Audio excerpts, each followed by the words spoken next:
ठीक है, सभी को क्लियर है ना?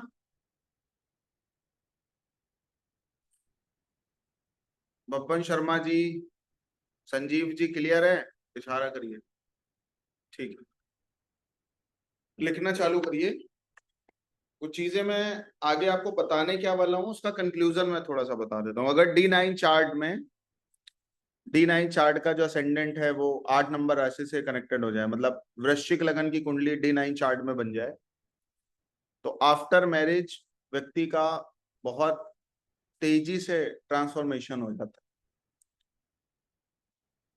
है। लाइफ 360 डिग्री रोटेट हो सकती है किसी भी कंडीशन में। ठीक है। दूसरा, अगर डी10 चार्ट में लगन जो है वो वर्गो साइन से बन जाए, तो वी कैन प्रिडिक्ट जो भी व्यक्ति काम करेगा उसमें ऑर्गेनाइज वे में करेगा और कैलकुलेटिव वे में करेगा।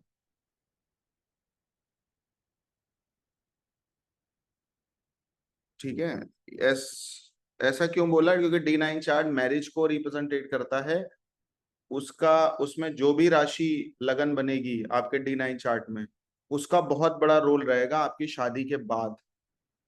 और डी10 चार्ट में जो लगन बनती है उसका बहुत बड़ा रोल रहेगा आपके करियर में। इनकी बात हम जब स्पेसिफिक चार्ट्स पे आएंगे तब और डिटेल में करेंगे, बट आगे आप ऐसे ही पढ़ने वाले हो। जब भी कुंडली रीड करी जाती है, कुंडली जब पढ़ी जाती है पराशरी ज्योतिष में, तो वो दो तरह से पढ़ी जाती है, दो तरह से रीड करी जाती है। एक को बोलते हैं स्टैटिक प्रॉमिस, एक को बोलते हैं डायनेमिक प्रॉमिस। स्टैटिक प्रॉमिस क्या होता है कि ये चीज होगी कि नहीं होगी, और डायनेमिक प्रॉमिस क्या होता है ये घटना कब घटित होगी। ठीक है। तो स्टैटिक प्रॉमिस के लिए कुछ रूल लिख लीजिए जो आप प्रेडिक्शंस के समय बहुत अच्छे से यूज कर सकते। Principles of chart reading. आप सब में से जितने भी लोग हो, मुझे ऐसा लगता है कि सब बेसिक से आए हो। कोई ऐसा है जिसने हमारा पराशरी बेसिक का कोर्स नहीं किया है? वो हैंड रेज कर ले, मतलब जिसने डायरेक्ट पराशरी एस्ट्रोलॉजी को ज्वाइन किया हो। कोई तो ऐसा है नहीं अंकित? अभी है कोई? कोई ऐसा है जिसने डायरेक्ट पराशरी एडवांस ज्वाइन किया? रवि कुमार हेम रजानी जी, ओके, इन्होंने किया। निकेश ने भी डायरेक्ट ज्वाइन किया। तो आपसे रिक्वेस्ट है कि हमारा पराशरी बेसिक का कोर्स भी परचेज कर लेना आप लोग एक बार, तो आपको और ज्यादा आसानी हो जाएगी रेफरेंस के लिए। और अगर आपको डायरेक्ट समझ आ रहा है तो आपको कोई जरूरत नहीं है। अगर आपको डायरेक्ट चीजें समझ नहीं आ रही हैं तो आप पराशरी बेसिक का कोर्स हमारे ज्वाइन कर सकते। चीजें लिख लीजिए। किसी भी कुंडली को स्टडी कैसे करें पराशरी के with respect. Is not be an class Anand, it's Parashari class. अगर आपको रहने का मन है तो रहो। एक्चुअल में लिंक थोड़ा सा उसमें चला गया था BNN एडवांस में भी, तो मैंने बाद में उसको डिलीट किया है। ठीक है। तो ये पराशरी की क्लास है, पराशरी एडवांस की क्लास। ठीक है।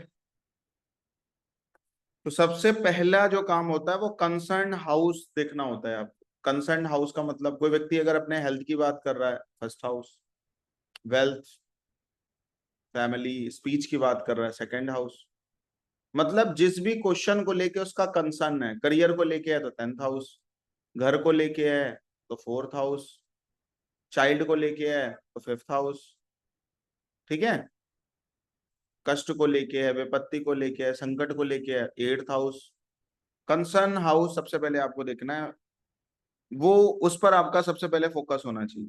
दूसरे स्टेप में देखना है कि उस कंसर्न हाउस में कौन सा ग्रह बैठा है,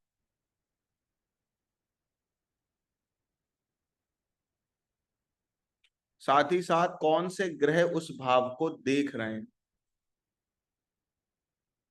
ग्रह कौन सा बैठा है और कौन से ग्रह उस भाव को देख रहे हैं।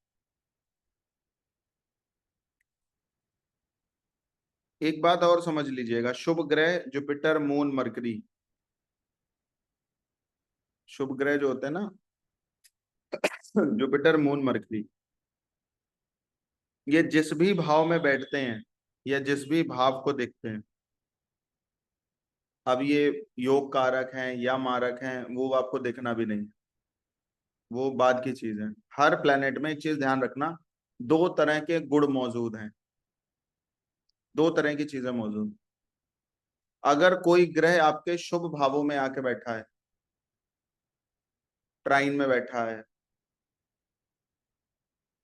या केंद्र के भावों में बैठा है आके, कोई भी ग्रह, तो वो दो तरह से रिजल्ट देगा। एक रिजल्ट देगा वो अपने कारकत्व का, और एक रिजल्ट देगा कि वो आया कहां से। एक रिजल्ट वो कारकत्व का देगा और एक रिजल्ट वो देगा वो आया कहां से। इसको समझने के लिए आप अंगद और हनुमान को समझ सकते हो। हनुमान जी को भगवान श्री राम ने बोला कि तुम्हें सीता माता का पता लगा के आना है,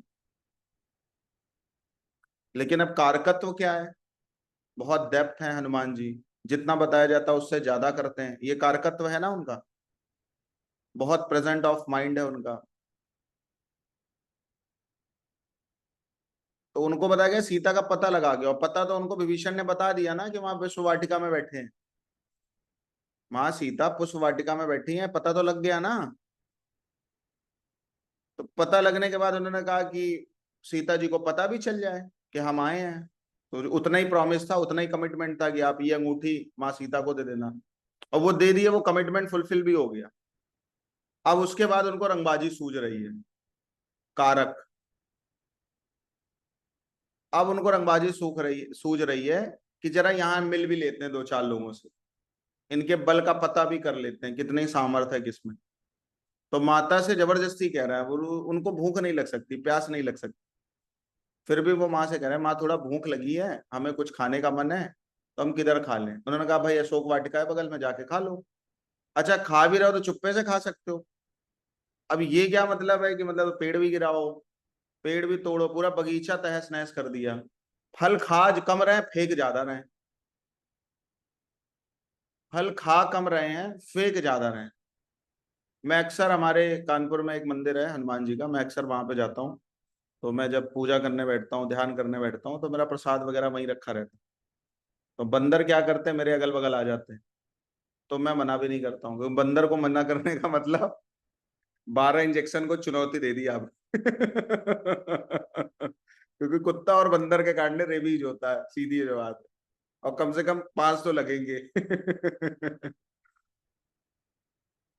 तो उनका एक फितरत है कि अगर वो कोई चीज आपसे ले रहे हैं तो आप उनको दे दो, तभी आपकी भलाई है, नहीं तो वो कुछ भी कांड करेंगे फिर। तो बात क्या है, और वो करेगा क्या, लड्डू लेगा और उसको खाएगा नहीं, फोड़ देगा। तो हमें अशोक वाटिका वाला दृश्य याद आने लगता है, वो खाएगा नहीं लड्डू, तो तमाम लोग वहां लेके आते हैं, उसको फोड़ देता है बार बार। तो मैं कहता हूँ भाई तू नुकसान करने या नुकसान ही कर ले, कोई दिक्कत नहीं। तो उसके बाद क्या हुआ, तो फोड़ भी रहे हैं, मतलब पेड़ गिरा रहे हैं, पेड़ खा कम रहे हैं, फेंक ज्यादा रहे हैं, कह रहे ये मीठे नहीं है, ये खट्टे हैं, ये कच्चे हैं। भाई तुम्हें इतना तुम ड्रामा करके आ गए हो यहाँ तक, और तुम्हें पेड़ दिख के, फल देख के पता भी नहीं चल रहा है कि कौन सा पका है कौन सा कच्चा है। और कह रहे हैं जब ये इसके फल जब खट्टे हैं तो ये पेड़ भी नहीं होना चाहिए। एक तो कच्चा खा रहे हो, उसके बाद फिर नखड़ा भी दिखा रहे हो, और फिर कह रहे हो पेड़ भी नहीं रहना चाहिए, भाई दूसरे को दिक्कत होगी। आपका ड्यूटी था ना जितना, तो आप फिर भी क्या किया, पेड़ वेड़ उखाड़ने लगे।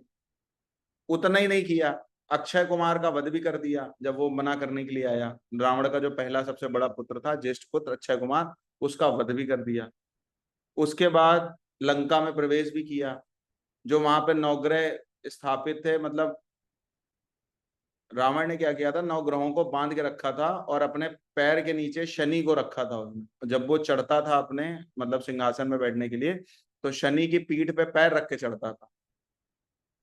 ये प्रभाव था रावण का।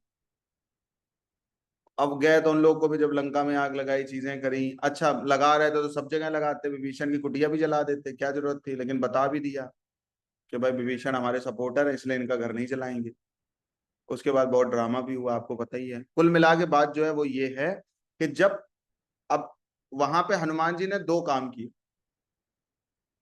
पहली उनकी मानसिकता क्या है, एक उनके अंदर कारकत्व है, एनर्जी बहुत है, ठीक है। जो उनके कारकत्व क्या था, प्रेजेंट ऑफ माइंड, भविष्य को देखना, कि इनका बल की था लेना, इनके पास पावर कितनी है उसको देखना, और जो चीजें इन्होंने करके रखी हैं उनसे थोड़ा सा रिलीफ करना, अपनी पावर दिखा भी देना, ये हनुमान जी का नेचर है, ये उनका कारक है। और दूसरा उनका स्वभाव क्या है कि वो भगवान श्री राम के दूत भी हैं, है कि नहीं है? भगवान श्री राम के दूत भी हैं। अच्छा, इतना बड़ा बवंडर इसलिए खड़ा हुआ क्योंकि भगवान श्री राम की तरफ आए थे, नहीं तो रावण शायद कह देता है यार बंदर है छोड़ो इसको। अब बड़ा बवंडर इसलिए खड़ा हुआ क्योंकि हमारी विरोधी पार्टी का है, हमारे शत्रु का दूत होके आया है, हमारे शत्रु का दूत बन के आया है, इसलिए अब इसकी पूंछ में आग लगाओ। ठीक है।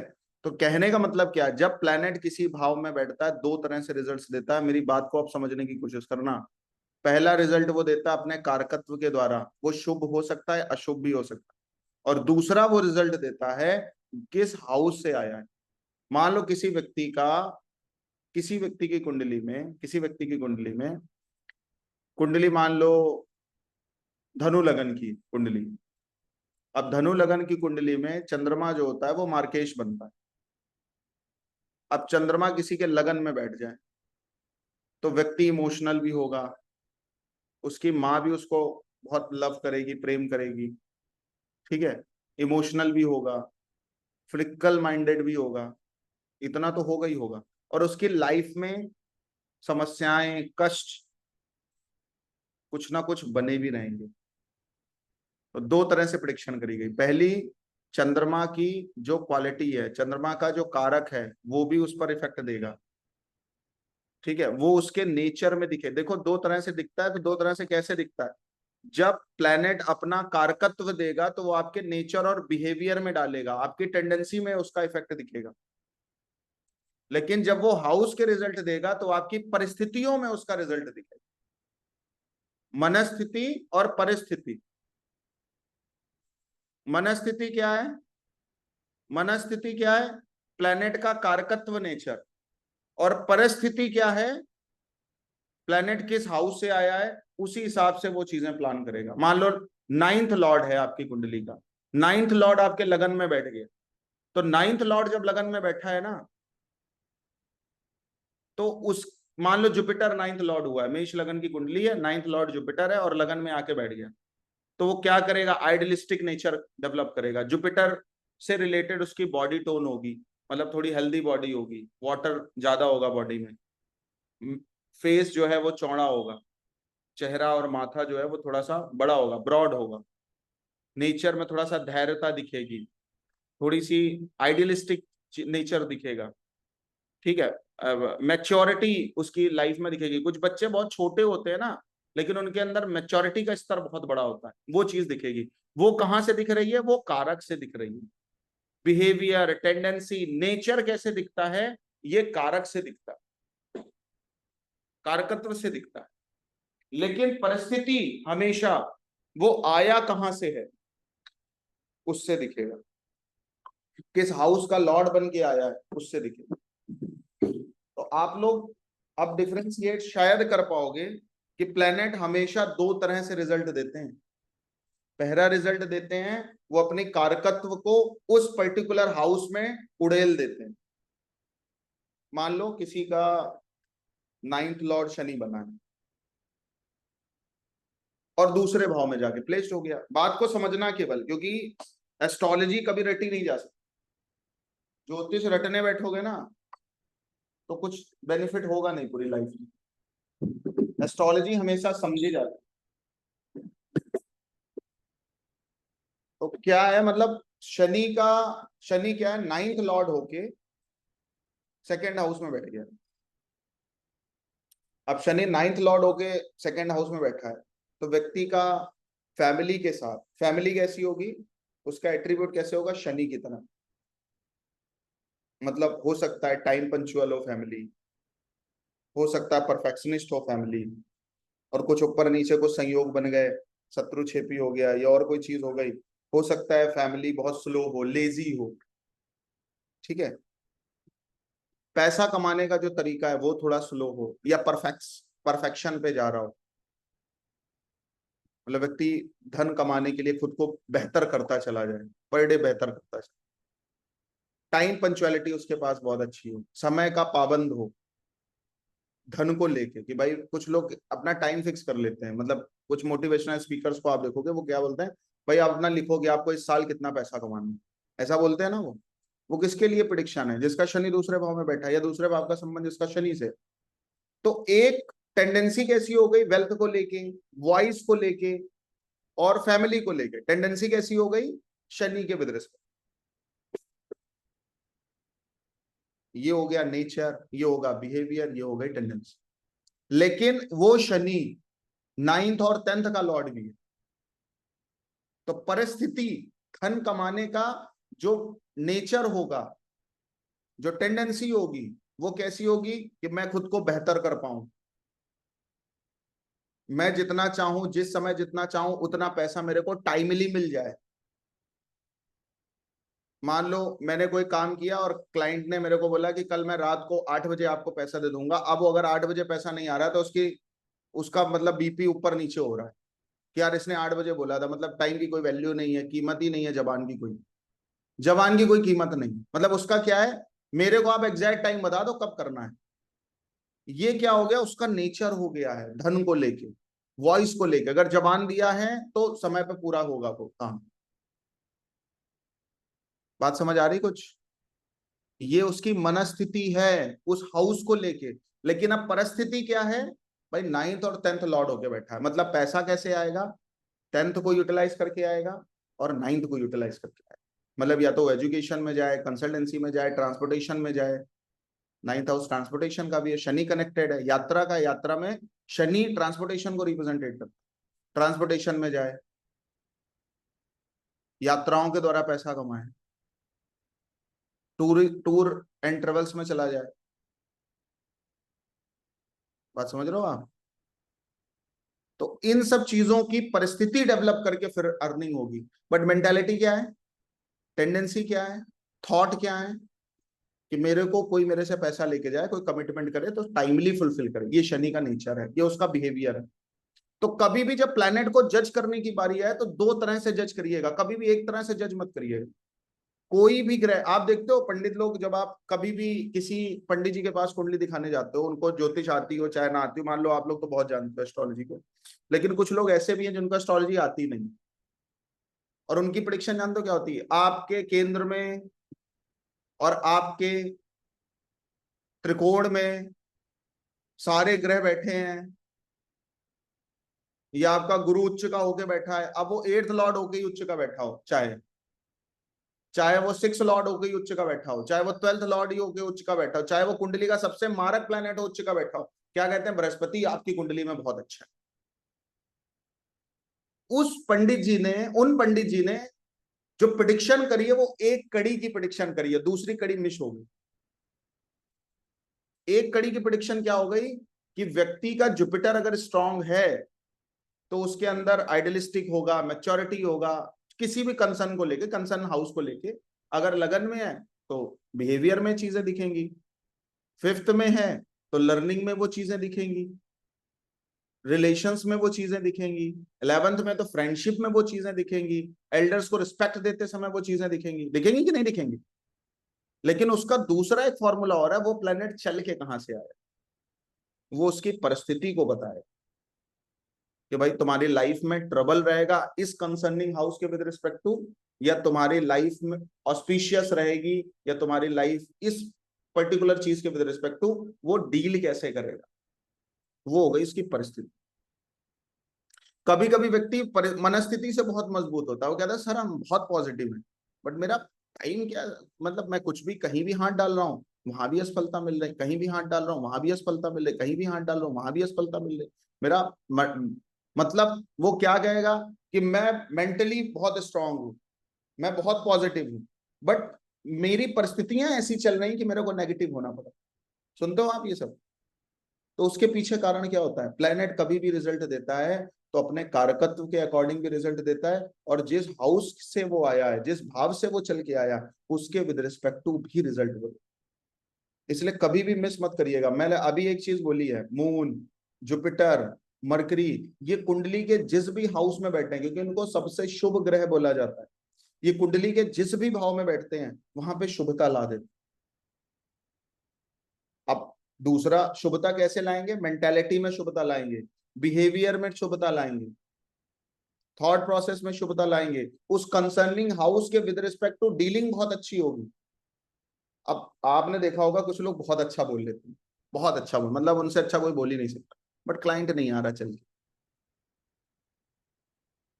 क्लाइंट चल के नहीं, मतलब प्लेनेट ने बिहेवियर में तो वो चीजें दे दी, कारकत्व में तो वो चीजें दे दी, थॉट में तो वो चीजें दे दी, लेकिन वो उस हाउस से जुड़ा नहीं है, कंसर्निंग हाउस से जुड़ा नहीं है, इसलिए परिस्थितियों में वो चीजें नहीं दिख रही। और सक्सेसफुल पर्सनालिटी कौन है? जिसकी परिस्थिति और मनस्थिति दोनों इक्वल हो जाए, जैसा वो सोच पा रहा है वैसा वो कर भी पाए और वैसा हो भी, यही तो सक्सेसफुल डेफिनेशन है ना। भैया कौन नहीं चाहता कि हम इस शताब्दी के सबसे बड़े ज्योतिषी बन जाएं, या इस शताब्दी के सबसे बड़े बिजनेसमैन बन जाएं, या शताब्दी हमारी हो? कौन नहीं चाहता? सबसे लग्जरी कार हमारे पास, और कुछ की हो जा रही है, कुछ की नहीं हो पा रही, कुछ में बहुत व्यवधान आ रहा है। तो इसका मतलब क्या है? इसका मतलब केवल इतना है कि प्लेनेट जब भी रिजल्ट देगा, टू टाइप प्रिडिक्शंस होंगी उसकी, एक उसके कारकत्व में प्रिडिक्शंस होंगी, और एक उसके जहां से वो प्लेनेट चल के आया उसके अकॉर्डिंग प्रिडिक्शंस। ठीक है, और थोड़े से फॉर्मूले लिखिए जल्दी जल्दी थोड़ा, इसी चीजों से, मतलब कुंडली को रीड कैसे करना है उन चीजों के विद रिस्पेक्ट टू कुछ और फॉर्मूले लिखिए।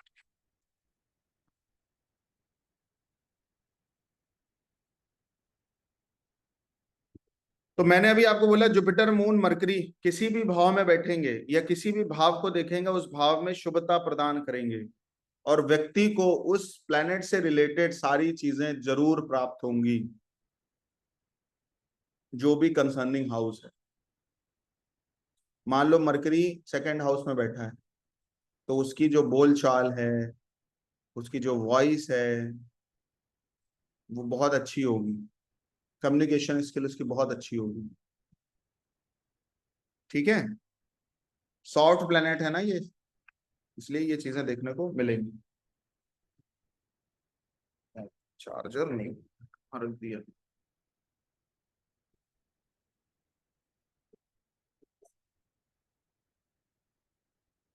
एक मिनट थोड़ा वेट।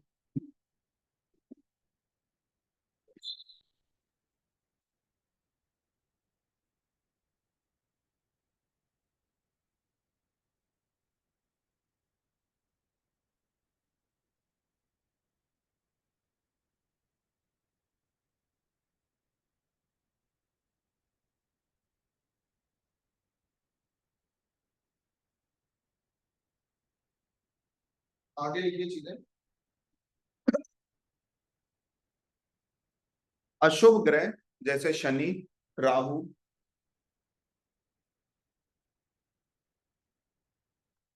केतु, मंगल, सूर्य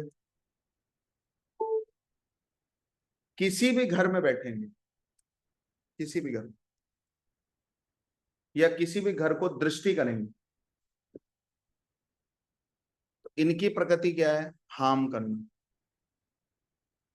कुछ ना कुछ तोड़ फोड़ देना।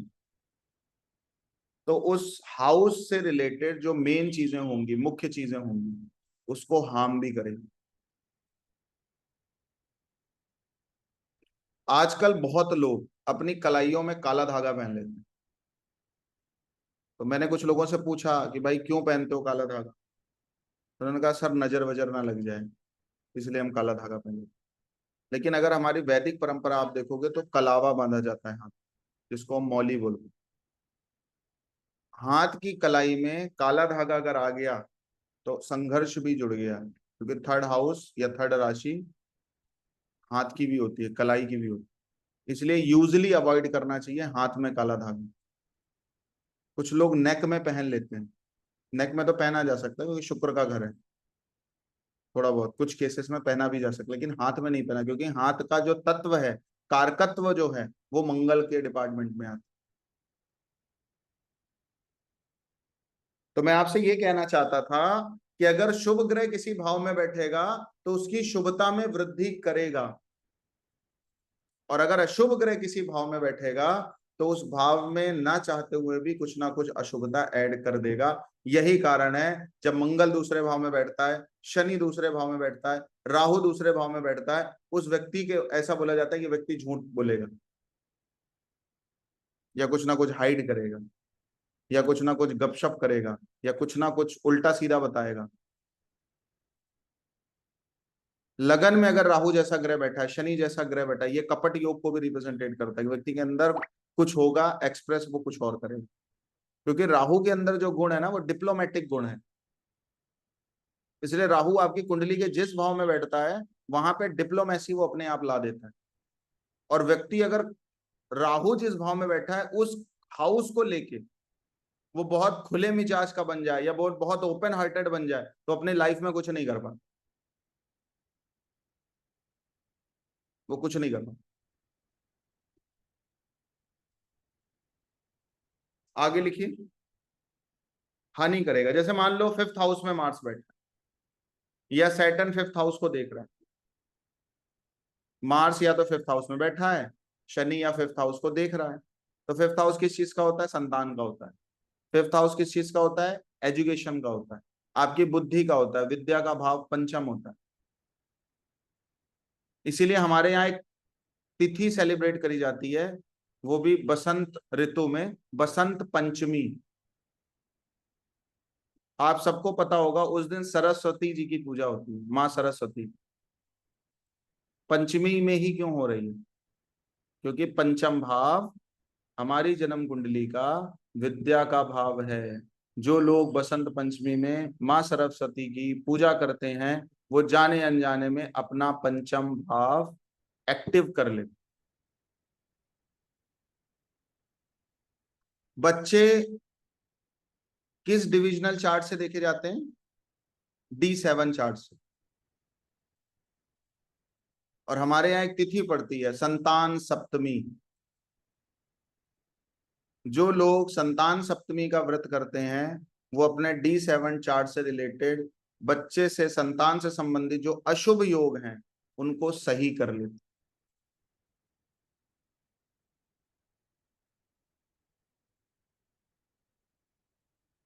तो समझ पा रहे हैं आप कितना साइंटिफिक है एस्ट्रोलॉजी, कितनी साइंटिफिक। जिन तिथियों को हम मना रहे हैं वो तिथियों का संबंध कहीं ना कहीं हमारे किसी भाव से है, हमारे किसी डिविजनल चार्ट से।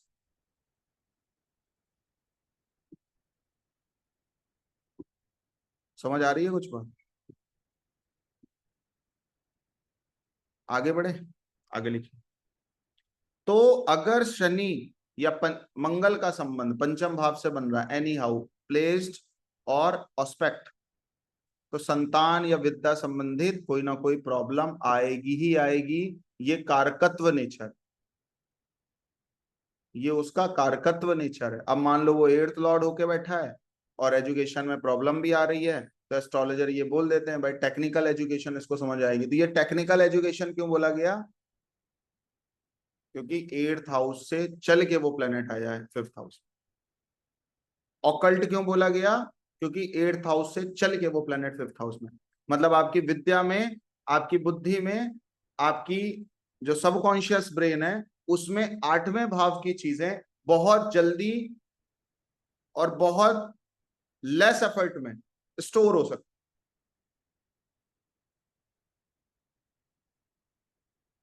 अच्छा, एस्ट्रोलॉजी इस चीज के लिए कभी रही नहीं है कि हम किसी को उल्टा सीधा बताएं। एस्ट्रोलॉजी हमेशा इस चीज के लिए रही है कि हम किसी की हेल्प करें, जो उसको दिख नहीं रहा है वो देखने की कोशिश करें। इसलिए ज्योतिष बोला गया। ज्योतिष का मतलब, ज्योति मतलब प्रकाश और ईश मतलब ईश्वर। ईश्वर जो प्रकाश आपको दिखाना चाहता है वो एस्ट्रोलॉजर आपका चार्ट रीड करके भगवान की लिखी हुई बातों को अपने क्लाइंट के सामने पेश करता है। वो एक तरह से पेशकार है। इसीलिए कुछ लोग कहते हैं भाई ज्योतिषी तो देख रहे हैं, वो बदल क्या पाएंगे, उनको कुंडली दिखाने का क्या ही मतलब है। भाई वो जो जितना बदल सकता है वो बहुत बदल सकता है। वो बदल तो सकता ही नहीं है कुछ, वो दिखा सकता है आपको। उस दिखने में आप बदल जाओ तो पूरी लाइफ बदल जाएगी। वो देख के आप अगर बदलना चाहो तो आपकी पूरी लाइफ बदल जाएगी। और एस्ट्रोलॉजर अगर कुछ कहे ये पूजा करा के ये हो जाएगा, तो मेरे को नहीं लगता कुछ बहुत अच्छे बेनिफिट हैं। कुछ लोगों के काम हो भी जाते हैं, बट 60 to 70% काम नहीं बनते। बात समझ आ रही है? आगे बढ़े, आगे लिखिए।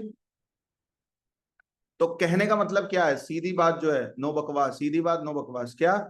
पापी ग्रह जिस भी भाव में बैठेंगे वहां कुछ ना कुछ भूकंप लेके आएंगे, समस्याएं लेके आएंगे, संघर्ष लेके आएंगे, विपत्तियां लेके आएंगे। लेके आएंगे क्यों लेके आएंगे? क्योंकि उनका वो नेचर है, उनका वो नेचर है, उनका ही वो बिहेवियर है, उनका वो स्वभाव है। और जिसका जो स्वभाव होता है वो होता है। अब भगवान शिव ने जब उनकी पार्वती से विवाह होने वाला था, तो उन्होंने क्या किया कि भाई हम तो जंगल में रहते हैं और हमारा साथ तो ये जंगल के लोग ही देते हैं। तो अब जंगल में कौन रहते हैं? भूत प्रेत रहते हैं। जहाँ कोई नहीं है वहां भूत प्रेतों का वास है। वहां जानवर रहते हैं, वहां विषैले पशु पक्षी रहते हैं, वहां विषैले जानवर रहते हैं। तो उन्होंने कहा भाई जब हम जंगल में रहते हैं, पर्वतों में रहते हैं, वन में रहते हैं, तो हम इनको भाई, जब शादी है हमारी, अब हम लोग भी तो यही करते हैं ना, अपने रिलेटिव्स को कार्ड भेजते हैं, भाई आप भी आना। और जहां रहते हैं तो वहां के लोगों को भी कार्ड देते हैं। अब शंकर जी पहाड़ पे रहते हैं, उन्होंने उनको कार्ड दे दिया। तो अब बारात किसकी है? भगवान की, महादेव की, ईश्वर की बारात में कौन जा रहे हैं? भूत प्रेत जा रहे हैं, सांप जा रहे हैं, बिच्छू जा रहे हैं। जितने अब जंगल में रहते हैं तो पशु पक्षी भी चले आए, बैल घोड़ा गधा, वो भी कह रहा हम भी चलेंगे। अच्छा, भगवान है तो उनके संबंध ईश्वर से भी हैं, तो इंद्र भी गए हैं, ब्रह्मा जी भी गए हैं, सब लोग गए। अपने अपने बिहेवियर से सब काम कर रहे हैं वहां पे। अब ब्रह्मा जी और विष्णु जी तो अपने अपने, इंद्र भगवान जो ये लोग गए तो वो अपने सिस्टम से बैठे हैं कि भाई ठीक है, हम लोग अपना बैठे हैं, वो लोग अपना गद्दी वद्दी पे बैठे हैं। भूत प्रेत ढूंढ रहे हैं खाना कहाँ है, पूरी बारात का खाना चट कर गए। अबे भैया देख लेते तो भगवान की बारात में आए हो, कम से कम इतना तो चेंज कर सकते थे। हम लोग क्या कहते हैं, भैया शादी में आना लेकिन शराब मत पीना। अगर हमें कोई रिलेटिव का पता हो तो हम क्या कहते हैं, भैया इस दिन कम से कम मत पीना, अगले दिन के पैसा भी हम दे देंगे, खूब भर के पीना। और आप भी अगर उसमें आते हो थोड़े बहुत, तो आप कहोगे भैया आज के दिन कोई अलाउ नहीं है, अगले दिन सब पियेंगे, चल के पार्टी होगी, आज कोई नहीं पिएगा। बट वो पीने वाले फिर भी पी लेते हैं। ऐसा क्यों हो रहा है? मतलब ईश्वर की बारात जा रही है, लोगों के अंदर परिवर्तन नहीं दिख रहा। होगा, यही होगा। मतलब प्लेनेट शुभ भावों को लेके चल रहा होगा, प्लेनेट अच्छे भावों को लेके चल रहा होगा, लेकिन वो जिस भाव में पड़ेगा, जिस भाव को देखेगा, वहां पे पापी होने के कारण, अशुभ ग्रह होने के कारण, वहां पे कुछ रोक टोक, कुछ संघर्ष, कुछ मुसीबत, कुछ परेशानी, कुछ महामारी, कुछ ना कुछ नेगेटिव चीजें डालेगा भी, भले वो कितने भी अच्छे घर का स्वामी हो। और शुभ ग्रह कितने भी खराब घरों के स्वामी होंगे, फिर भी उस भाव में कुछ ना कुछ विशेषता, कुछ ना कुछ गुण, कुछ ना कुछ शुभता डाल देंगे। अब शनि कुंडली के जिस भी भाव में बैठे, डिले करेगा ही करेगा, उसका नेचर है।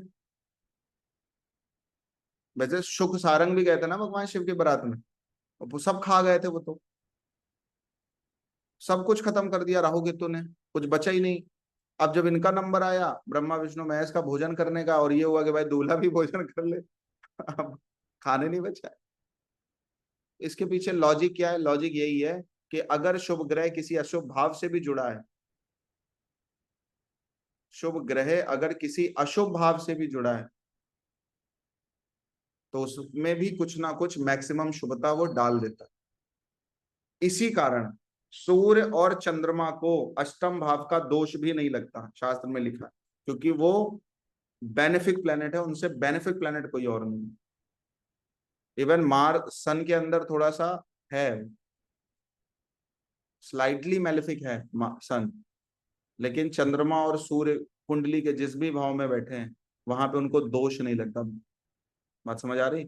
सन के अंदर प्योरिटी भी तो है, सन के अंदर सत्यता भी तो है, ईमानदारी भी तो है। कुछ लोग होते हैं सत्यवादी होते हैं, लेकिन कड़वे भी बहुत होते हैं। तो वो चीजें हैं थोड़ी सी। ठीक है, आगे लिखिए, गोल्डन पॉइंट करके लिख सकते हो।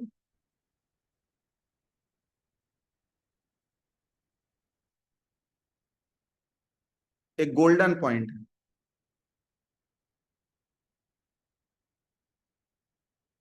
जब भी आप किसी प्लेनेट की प्रिडिक्शन कर रहे हो, किसी भी प्लेनेट की, मैंने भी आपसे क्या बोला, पापी ग्रह कुंडली के जिस भी भाव में बैठेगा वहां पे कुछ ना कुछ पापत्व लेके आएगा, भले वो किसी भी शुभ भाव का स्वामी हो। लेकिन दो कंडीशंस में कोई भी प्लेनेट होगा वो शुभ रिजल्ट ही देगा, चाहे वो अशुभ ग्रह ही क्यों ना हो। वो 2 पॉइंट्स क्या हैं? पॉइंट नंबर 1, अगर वो प्लेनेट लग्नेश हुआ है कुंडली में, तो कुंडली के किसी भी भाव में कोई भी प्रॉब्लम नहीं देगा। पॉइंट नंबर 2, प्लेनेट अगर अपने ही घर में बैठा है तो वहां पे भी उसकी अशुभता का नाश हो जाता है। इसको आप गोल्डन पॉइंट बना के लिख सकते। मतलब एक तरफ मैंने अभी आपको क्या बोला कि मैलेफिक प्लेनेट कुंडली के जिस भी भाव में बैठते हैं वहां पे प्रॉब्लम, इरिटेशन, संघर्ष, ये सब कुछ ना कुछ देते ही रहते हैं।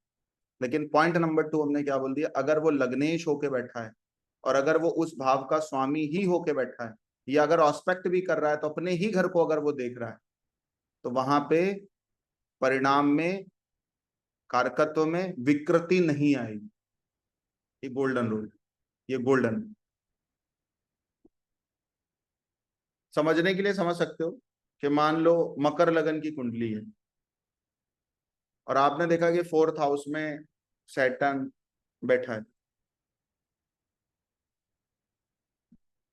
तो इस लगन में शनि बहुत कुछ खराब कर सकता था, 4th हाउस से रिलेटेड प्रॉब्लम दे सकता था, संघर्ष दे सकता, चूंकि लग्नेश हो गया इसलिए अब ये प्योर पर्सनैलिटी है, इसके अंदर कोई दोष नहीं,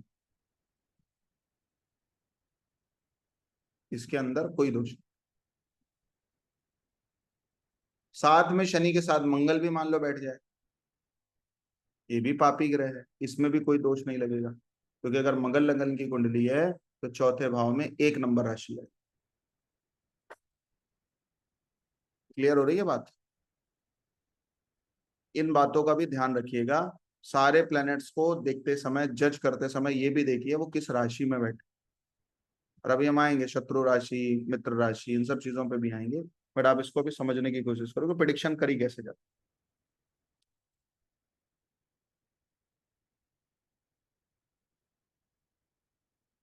एक चीज और लिख लीजिए, एक रूल और है, ये भी गोल्डन रूल कह सकते हैं, नियम जो कहता है, रूल जो कहता है,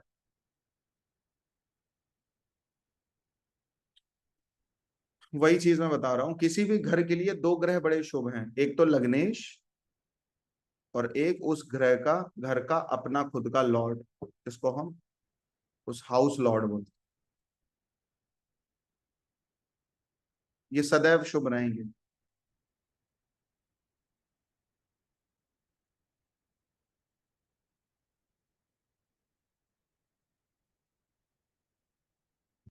तो इन चीजों को देके आप क्या कह सकते हैं, जब भी कोई ग्रह अपने घर को देखेगा, अपने घर में जाके बैठेगा, तो उस घर को शक्ति प्रदान करेगा, उस घर को पावर दे देगा। इवन मारक ग्रह ही क्यों ना हो, मारक ग्रह भी अगर अपने घर में आ जाता है, एक बात ध्यान रखना, मारक ग्रह अगर अपने घर में बैठा है तो उस घर की हानि नहीं करेगा, अपने घर को देखेगा तो अपने घर की हानि नहीं करेगा, बाकी जितने बचे हुए घर हैं सबकी बैंड बजाएगा। अब लोग कहते हैं सर किस भाव का रिजल्ट, कोई भी प्लेनेट की जब दशा चलती है ना, तो लगने से जो भाव पहले पड़ता है, मान लो किसी की धनु लगन की कुंडली है, 8 नंबर राशि पड़ेगी 12वें भाव में और 1 नंबर राशि पड़ेगी पंचम भाव। अब इस धनु लगन की कुंडली में मंगल की दशा अगर चालू हो जाए, तो मंगल का जो कार्यकाल होता है उसके आधे समय तक, स्टार्टिंग जो आधा टाइम होगा उसका, उसमें वो पंचम भाव ही एक्टिव करेगा और आधे टाइम के बाद वो 12वें भाव को एक्टिव करेगा। हमारे आप में बंटवारा भले ना हो, लेकिन प्लेनेट अपना बहुत डिपार्टमेंट देख के चलते हैं, बंटवारा देख के चलते हैं। यही कारण होता है हम चिल्लाते रहते हैं कि आपका संतान का योग है, संतान का योग है, संतान का योग है, लेकिन वो आधी महादशा मंगल पार कर चुका है, अब संतान नहीं, अब वो 12th हाउस को पकड़ लिया उसने, धनु लगन। तो आपको ये देखना है जब भी आप किसी की दशा को रीड कर रहे हो, तो आपको ये देखना है कि जो प्लेनेट की दशा चल रही है वो लगने से पहले कौन से हाउस में उसकी राशि पर, जो पहले भाव में पड़ेगी तो उसका आधा जो कार्यकाल है उस पर्टिकुलर दशा का, वो उस भाव पर ही उसी के ही बेनिफिट या उसी के ही रिजल्ट देगा, और आधा टाइम व्यतीत होने के बाद फिर वो अपनी दूसरी राशि के बेनिफिट, कहीं भी बैठा हो कोई मतलब नहीं। और जहां बैठा होगा उसके रिजल्ट पूरी दशा में देगा।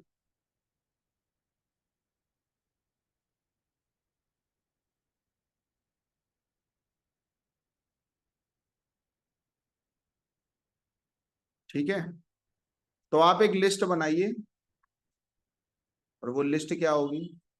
अच्छा भाव खराब भाव में नहीं होना चाहिए, खराब भाव का स्वामी अच्छे घर में नहीं होना चाहिए, और अगर ये सिचुएशन बन रही है तो उसमें से वो सेफ गार्ड किन किन हाउसेस को कर रहा है। सेफ गार्ड क्या है? जब भी कोई ग्रह अपने भाव में बैठा है, अपने भाव को देख रहा है, तो उसको सेफ गार्ड कर लेता है, वहां पे रिलेटेड प्रॉब्लम नहीं है।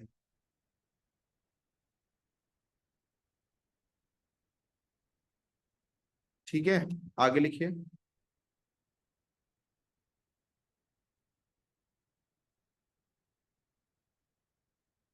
सबसे मोस्ट इंपॉर्टेंट पार्ट लिखिए एस्ट्रोलॉजी।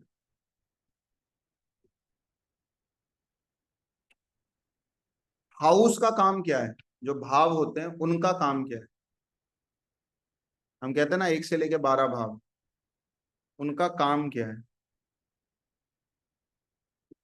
भाव का काम है उस भाव से जुड़ी हुई चीजों को व्यक्ति तक लेकर आना।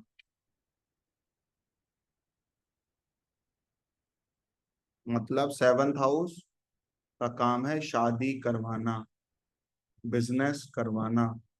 4th हाउस का काम क्या है? प्रॉपर्टी दिलवाना।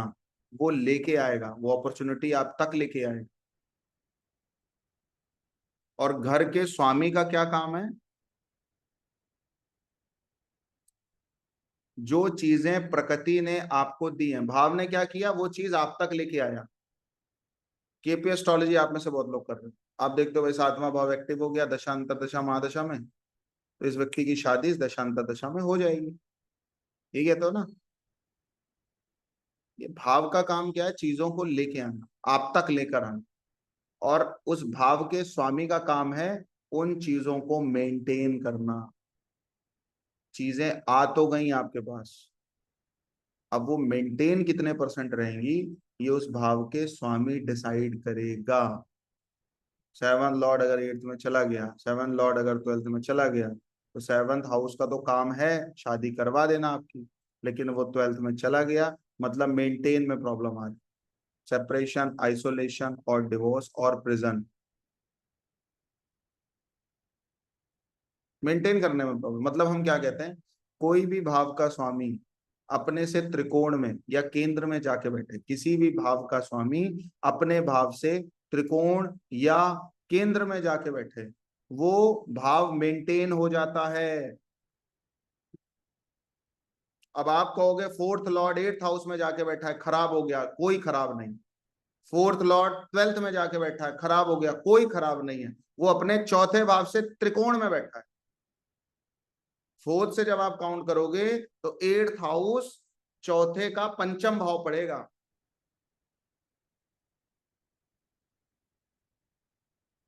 12th हाउस चौथे से 9वां भाव पड़ेगा, केंद्र में है, त्रिकोण में है।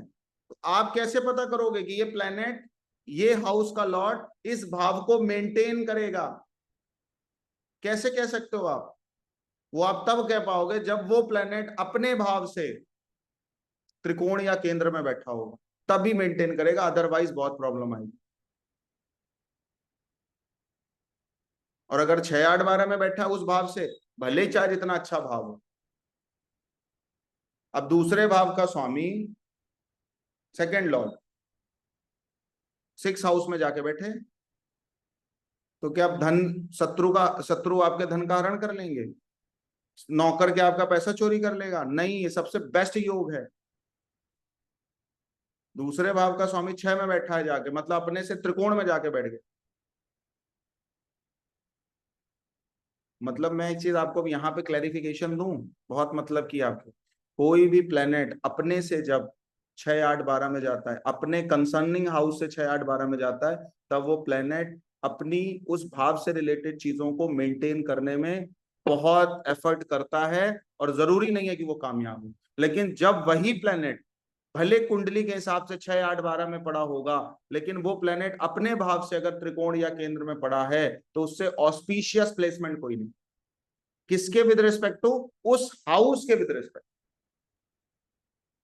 ना कि हर चीज में आप वो चीजों को घुसेड़ दो।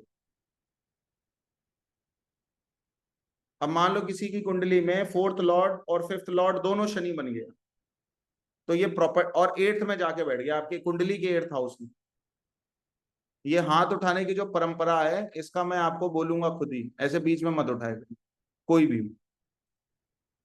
इसको एकदम बंद कर दीजिए, बीच में कोई आंसर नहीं दे सकते हम किसी को, किसी को परमिशन नहीं। मैं आपसे क्या कह रहा था, कोई प्लेनेट मान लो शनि है, वो जाके फोर्थ लॉर्ड और फिफ्थ लॉर्ड बन गया, और वो जाके कुंडली के एट्थ हाउस में बैठ गया, तो क्या किया उसने, शनि ने फोर्थ लॉर्ड होके नाइन्थ में जाके बैठ, एट्थ में जाके बैठा, मतलब फोर्थ हाउस के विद रिस्पेक्ट टू वो ट्राइन में जाके बैठा है। तो प्रॉपर्टी के लिए, व्हीकल के लिए, सुख संपत्ति के लिए शनि अच्छा ही करने वाला, लेकिन फिफ्थ से सिक्स्थ में बैठा है, एजुकेशन सिस्टम से रिलेटेड और चीजों से रिलेटेड, कहीं ना कहीं वो प्रॉब्लम देगा ही देगा। तो आपको ये भी देखना है कि किस हाउस के विद रिस्पेक्ट टू वो ट्राइन में गया है, किस हाउस के विद रिस्पेक्ट टू वो केंद्र में गया है। ये चीज बहुत ज्यादा मैटर करेगी प्रिडिक्शंस करते समय। 6 8 12 खराब हैं, बट कंसर्निंग हाउस अगर उस 6 8 12 को ट्राइन या केंद्र में ले रहा है, तो उस भाव के विद रिस्पेक्ट टू खराब नहीं है, और चीजों के विद रिस्पेक्ट टू खराब हो सकता है। तो मैंने अभी क्या बोला, भाव का काम क्या है, चीजों को ऑफर करना, आप तक लेके आना। लेकिन उस हाउस लॉर्ड का काम क्या है, उस चीज को मेंटेन करना। इसलिए जब कुंडली रीड करी जाती है, तो 3 लेयर्स में रीड करी जाती है, भाव, कारक, स्वामी। उस कुंडली का भाव कौन सा है, उस भाव का कारक प्लेनेट कौन सा है, उसको भी देखा जाता है, और उस भाव का स्वामी कुंडली में कहां चला गया है, उसको भी देखा जाता है। वो आगे हम आपको बता, ठीक है, आगे लिखिए।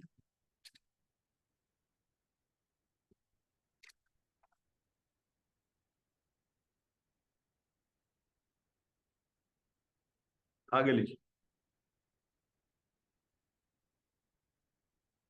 मतलब क्या है, भाव के स्वामी भाव से ज्यादा अहमियत रखते हैं।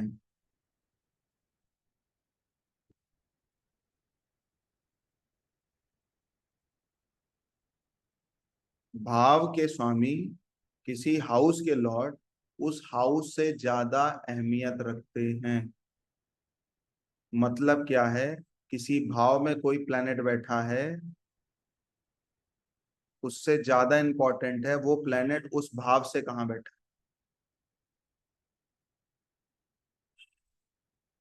किसी भाव में कोई प्लेनेट बैठा है, इससे ज्यादा इंपॉर्टेंट है उस हाउस का लॉर्ड कहाँ बैठा है। किसी का मान लो लगन में, लगन मान लो एरिस असेंडेंट चार्ट, लगन में ही सूर्य बैठ गया, बहुत बेस्ट योग हो गया, फिफ्थ लॉर्ड बनेगा सूर्य, और लगन में आके बैठे, उच्च का भी हो गया। लेकिन मंगल कुंडली के 6 8 12 में जाके बैठे, ये उच्च का सूर्य भी ना उस व्यक्ति को हेल्थ के विद रिस्पेक्ट टू, मेंटालिटी के विद रिस्पेक्ट टू ठेंगा ही दिखाएगा, रिजल्ट कुछ नहीं दे पाएगा, क्योंकि हाउस लॉर्ड वीक सिचुएशन में है। और जब आप वीक हो और कोई प्लेनेट आप पर आके पावरफुल होके बैठा है, तो वो क्या करेगा। इंडिया वीक था, ईस्ट इंडिया कंपनी जब आके बैठ गई, तो उसने क्या किया, करने तो अच्छा ही आई थी ना, भारत में कारोबार करने आई थी, व्यापार की वृद्धि करने आई थी, इंपोर्ट एक्सपोर्ट करने आई थी। जो तुम्हें चाहिए वो हमसे लो, हमें जो चाहिए वो तुम दो। यही तो काम था ना ईस्ट इंडिया कंपनी का। भाई तुम्हारी जरूरतें हम पूरी करेंगे, हमारी जरूरतें आप पूरी कर दीजिए। इसी पेपर को साइन करके ही उनको इंटर किया गया था ना। यही तो कारण था ना उसके पीछे। लेकिन भारत जो था इंटरनली वीक था, इंटरनली वीक था। राजाओं में एक दूसरे से कोई बनती नहीं थी, वो उनका स्ट्रांग फेवर नहीं करते थे। कोई थोड़ा बहुत लालच दे देता था कि हम तुम्हारे युद्ध में जिता देंगे, तो उन्हीं की तरफ हो जाते थे। अपने वीक थे ना। तो उस कंपनी जो हित करने आई थी, उसने जब देखा कि भाई यहाँ पे ये चल रहा है, तो उसने उस बिजनेस को छोड़ के उसने फिर पॉलिटिक्स को अपना बिजनेस बना लिया। और परिणाम हम सबके सामने हुआ कि गुलामी की गर्त में जाना। मोटिव तो उसका अच्छा था जब वो इंटर करी थी ईस्ट इंडिया कंपनी, मोटिव तो अच्छा था ना। अगर हम में ताकत होती तो हम पता नहीं उनको कितना निचोड़ लेते, हम उनसे पता नहीं कितने बेनिफिट्स ले लेते, हम उनसे पता नहीं कितने लाभ ले लेते। अच्छा, ये G20 की जो समिट हो रही है, वो इस बार क्या पहली बार हुई है क्या? हर साल होती है।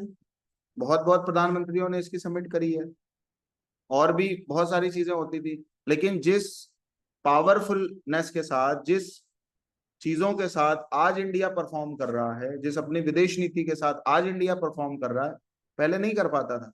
पहले भी राष्ट्रपति नहीं आते थे क्या? कि यहाँ का इंडिया के प्रेसिडेंट वहां नहीं जाते थे क्या? जाते थे ना। लेकिन अगर आप सबल हो, आप पावरफुल हो, तो कोई भी दूसरा पावरफुल व्यक्ति आपका सपोर्टर बनेगा। अगर आप पावरफुल नहीं हो, तो कोई भी दूसरा पावरफुल व्यक्ति आपका सपोर्ट ना करके आपको डिस्ट्रॉय करने की कोशिश करेगा। लग्नेश अगर बली नहीं है, और लगन में कितना भी पावरफुल प्लेनेट आके बैठ जाए, वो उसको मेंटेन नहीं कर सकता। इजीली मेंटेन करना नहीं है। अच्छा, हम हमेशा 6 8 12 को खराब बोलते हैं, लेकिन 6 8 12 लग्नेश के विद रिस्पेक्ट टू खराब है। ये बात भूल जाते हैं। भाई 6 8 12 फर्स्ट हाउस के विद रिस्पेक्ट टू 6 8 12 में पड़ रहा है ना। लेकिन वो 6 8 12 की सिचुएशन सेकेंड हाउस के विद रिस्पेक्ट टू चेंज हो जाएगी। मतलब अगर सेकेंड लॉर्ड 12th में जा रहा है, तो ये वर्स्ट सिचुएशन नहीं है, ये प्लस वाली सिचुएशन है। ये वर्स्ट वाली सिचुएशन नहीं है, प्लस वाली सिचुएशन है। क्योंकि वो अपने से 11th में भी जा रहा है, अपने से प्रॉफिटेबल हाउस में भी जा रहा है। मतलब दूसरे भाव का स्वामी अगर 12वें में बैठा और वो व्यक्ति इन्वेस्टमेंट करना करना चाहे, इंपोर्ट एक्सपोर्ट के बिजनेस में अपना धन लगाना चाहे, डेफिनेटली वो अच्छे बेनिफिट्स लेके आए। इसको हम भूल जाते हैं। तो हमेशा आपको याद रखना, 6 8 12 लग्नेश के विद रिस्पेक्ट टू खराब हैं, और किसी कंसर्निंग हाउस के विद रिस्पेक्ट टू जो 6 8 12 बनेगा, उस भाव के विद रिस्पेक्ट टू वो भाव खराब होता है। इसका भी ध्यान देना। और एक बात और बोलें, शास्त्र की बातों को भी नहीं काटेंगे। 6 8 12 खराब होते हैं, ठीक है। आपकी कुंडली के 6 8 12 खराब होते हैं, लेकिन उतने खराब नहीं होते जितने बताया। अब छठे भाव का स्वामी अपने से ट्राइन में आके बैठे, 8th हाउस का लॉर्ड अपने से ट्राइन में आके बैठे, पावरफुल है वो।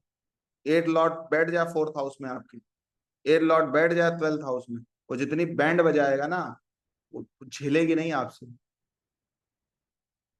और वही 8th लॉर्ड अपने से 6 8 12 में बैठ जाए, 6 में बैठेगा तो कहाँ बैठेगा? 6 में बैठेगा तो लग्नेश में बैठेगा।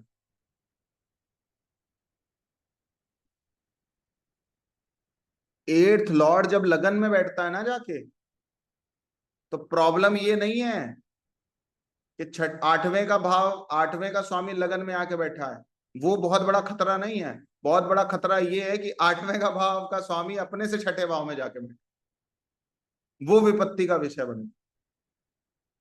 8वें भाव का स्वामी अपने से 8वें जब बैठता है, तो विपत्ति का स्वामी बनता है। मतलब अगर 3rd हाउस में 8th लॉर्ड आके बैठा है, तो ज्यादा परेशानी।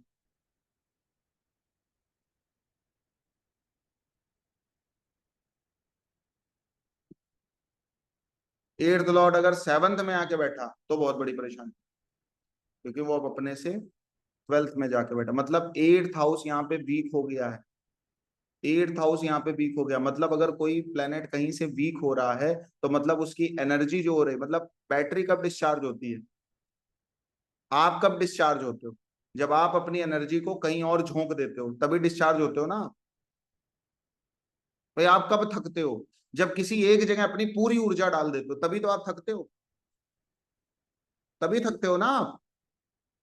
आपकी थकाई किस बात पर डिपेंडेंट करती है, जब आपने बहुत एक्स्ट्रा वर्क कर लिया, मतलब अपनी पूरी एनर्जी को सिंक्राइज करके कहीं और झोंक दिया, तब आप थके ना। मतलब क्या हुआ, एट्थ लॉर्ड अगर लगन में गया, उसने अपनी सारी विकृति, सारी अपनी चीजें किसको दे दी, लगन को दे दी।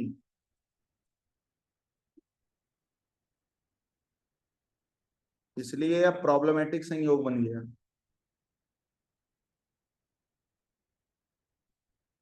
समझ आ रही है बात। लगन जब 6 8 12 में जाती है तो क्या करती है, वो वीक पड़ जाती, क्यों पड़ जाती है, क्योंकि वो अपने हाथ की जितनी चीजें हैं वो छठे भाव को दे देती है, आठवें भाव को दे देती है, 12वें भाव को दे देती है।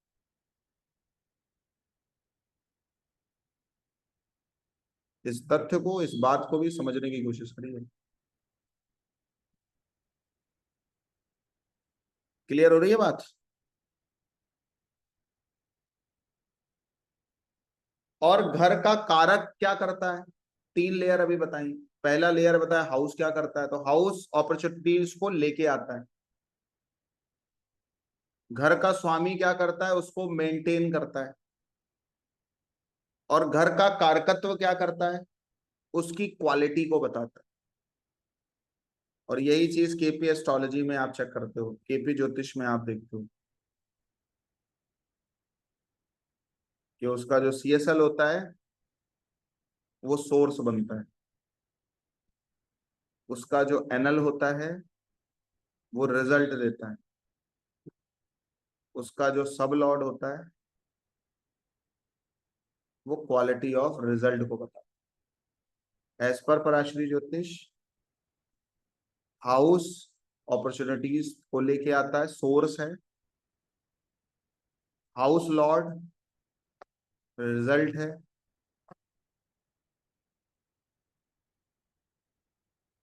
और कारकत्व उस रिजल्ट के बाद की क्वालिटी है, कि आपको डिवोर्स लेने के बाद रिलीफ मिला या एंजाइटी और बढ़ गई।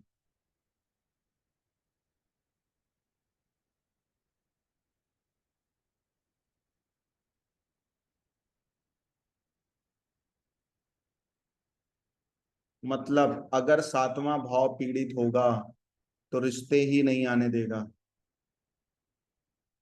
सेवंथ लॉर्ड अगर पीड़ित होगा, रिश्ते आएंगे, लेकिन शादी तक कन्वर्ट होने में प्रॉब्लम आएगी।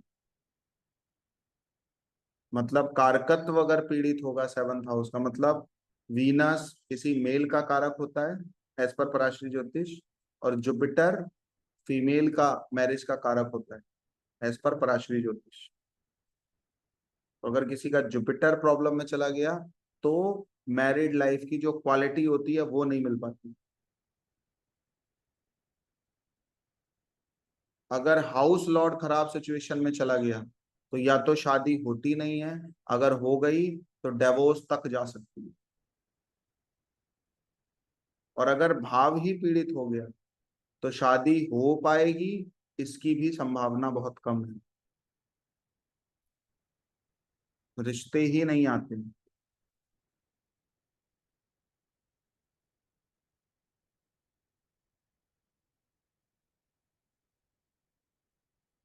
बात समझ आ रही है, क्लियर हो रही है बात। अब डिफरेंशिएशन समझ आया कि भाव कारक स्वामी को अलग अलग तरीके से रीड कैसे करते हैं। लोग तो बता देते हैं कि इसका भाव खराब हो गया, इसका स्वामी खराब हो गया, इसका कारक खराब हो गया। यूट्यूब में आपको डिटेल में मिल जाएगा, बहुत मिल जाएगा, ये इसका लॉर्ड यहाँ चला गया, ये यहाँ चला गया, ये चला गया। वो उधमबाजी है। क्लैरिटी क्या है, उसके पीछे कारक क्या है, उसके पीछे का कॉन्सेप्ट क्या है, ये बहुत इंपॉर्टेंट है आपको समझना। मतलब सूर्य जो होता है ना, वो किसी भी लगन का कारक स्वामी माना जाता है। अगर सूर्य पीड़ित हो जाता है तो व्यक्ति की बॉडी चाहे जितनी अच्छी रहे, मतलब लगन अच्छी है, अच्छे प्लैनेट्स आके बैठे हैं वहां, लगन लॉर्ड भी अच्छी सिचुएशन में है, मतलब उस व्यक्ति की बॉडी भी बहुत अच्छी है, उसको मेंटेन करना भी जानता है। मतलब आपको एक भगवान ने अच्छी पर्सनालिटी दे दी, एक अच्छी हाइट दे दी, एक अच्छी चीजें दे दी, बट आपको मेंटेन ही नहीं करना आ रहा है, मतलब लगन बली हो गया, लग्नेश खराब भाव में चला गया, आप उसको मेंटेन नहीं कर पा रहे उसका।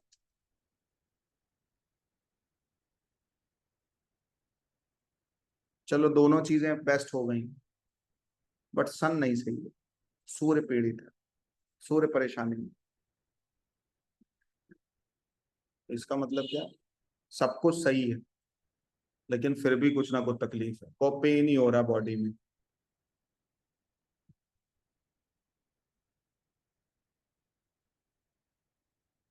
शुक्र पीड़ित हो गया, जीवन का रस नहीं मिल रहा, विवाह भी हो गया, पत्नी भी अच्छी मिली है, बट एक्साइटमेंट नहीं है, प्रसन्नता नहीं है, मतलब क्वालिटी नहीं है, रिजल्ट नहीं है, अच्छा क्वालिटी ऑफ रिजल्ट नहीं है, मजा नहीं आ रहा। विवाह करने के बाद भी सड़ा सा मुंह हुआ लेके व्यक्ति घूम रहा है। अच्छा, इस विषय में सिद्धार्थ जी बहुत भाग्यशाली है, मुझे ऐसा लगता है। क्यों सिद्धार्थ जी, बात सही है कि नहीं? विवाह के कंसर्न में माइक ऑन करो। जी बिल्कुल, आप सही बोल रहे हैं। कहाँ है आपका सेवंथ हाउस में, कौन से प्लैनेट्स बैठे हैं? तो सेवेंथ में सर केतु है। केतु बैठा है, तो वो तो डिटैच करता ही है। जी, बाद में करेगा। अच्छा, एक बात और बताएं, राहु केतु के पास एक डिपार्टमेंट और है कि वो केतु धर्म का कारक भी है, तो दूसरे धर्म वालों को आपसे जोड़ देता है, ये भी करता है, हम्म। उसका पॉजिटिव जो एट्रीब्यूट है वो भी है। तो आपने जापान में रह के, है ना, किसी जी, जापानीज से विवाह किया है, केतु का फलित आप देखिए। दूसरा, अब सेवंथ लॉर्ड कहाँ है? सेवेंथ लॉर्ड सर लगन में है सर। अच्छी प्लेसमेंट हो गई, केंद्र में चला गया अपने से, हम्म। हम्म। और अपने ही घर को देख रहा है अगेन। हम्म। हम्म। वीनस कहाँ बैठा है? वीनस सर 11th में है। लगन में बैठा है वो भी, लगन नहीं में। सर, 11th में है सर। 11th में, तो वो भी सेवंथ के विद रिस्पेक्ट टू अच्छी पोजीशन पे, कोई पापी वापी ग्रह तो नहीं देख रहे हैं? नहीं सर, 11th में ठीक है सर। तो आप देख रहे हैं सेवंथ हाउस भी ठीक है, हम्म। यूटिलाइज हो गया यहाँ पे केतु, खराब नहीं है। और जी। इंडिया में बहुत लोगों ने बोला होगा विवाह कर लो, तो आपने बोला मेरा मन नहीं है। जी। दूसरे धर्म दूसरे कास्ट में ही इंटरेस्ट जाता है राहु केतु के केस में। जी। तो अब घर वाले कह रहे होंगे इन्हीं के चक्कर में तुम शादी नहीं की है, हमारे बताए हुए रिश्ते तुमने ठुकरा दिया। बात है कि नहीं? जी बिल्कुल। ये होता है, एक टाइम तक व्यक्ति प्रिपेयर नहीं होता है, फिर करता है तो कहीं और जाके करता है। तो ये जो क्रिश्चियनिटी है और ये सब, राहु बेसिकली मुस्लिम कम्युनिटी है, केतु जो है वो क्रिश्चियनिटी और ये जापान में जो चीजें हैं और भी ऐसे अलग अलग तरह के, जो जिन धर्म का डेप्थ पता नहीं है क्या है, वो सब केतु में आ जाते हैं। हम्म। इसलिए इस्लाम, वो ईसाई जो धर्म है, क्रिश्चियनिटी, वो मैक्सिमम केसेस में केतु अडॉप्ट करता है। बात समझ आ रही है? जी। तो ऐसे होता है, ठीक है, थैंक यू। चलिए आगे लिखिए।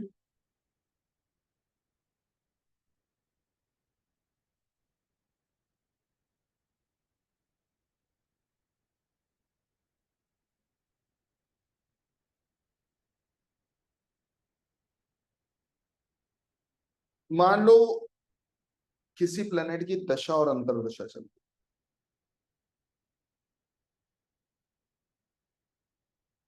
और दशा और अंतर्दशा वाला जो लॉर्ड है किसी ऐसे ग्रह को देख रहा है, किसी ऐसे भाव को देख रहा है जिस भाव की शत्रुता है उससे। मान लो जुपिटर की दशा चल रही है, और साथ में सूर्य की दशा चल, तो ये दोनों ही प्लेनेट वीनस को अपना शत्रु मानते हैं।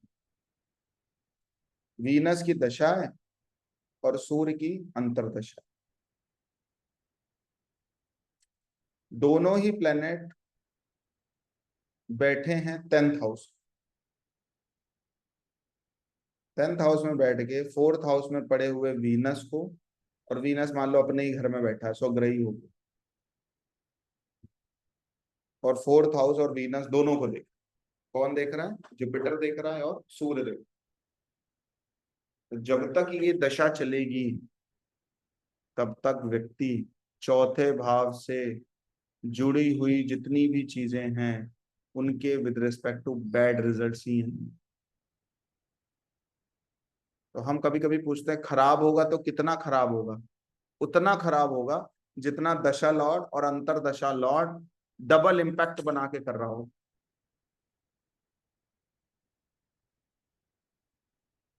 अभी मैं पराशरी में बहुत ज्यादा इंटर नहीं कर रहा हूँ, मेन मेन चीजें ही आपको बता रहा हूँ, और ये बहुत इंपॉर्टेंट चीजें, बहुत इंपॉर्टेंट चीज। तो मैं अब लिखिए मैलेफिक प्लैनेट्स क्या हैं। तो मैलेफिक प्लैनेट्स हैं, मैलेफिक तो पता ही है कौन कौन है। सन स्लाइटली मैलेफिक है, उसके आगे मार्स, फिर शनि, और फिर राहु केतु, ये मैलेफिक में है। मैलेफिक का काम क्या है? जहां जाए, जहां बैठे, जहां देखे वहां संघर्ष पैदा करे। ओवरऑल कंक्लूजन दे रहा हूं आप, जहां जाए, जहां बैठे, जहां देखे वहां पे संघर्ष पैदा। और बेनिफिक प्लेनेट क्या है?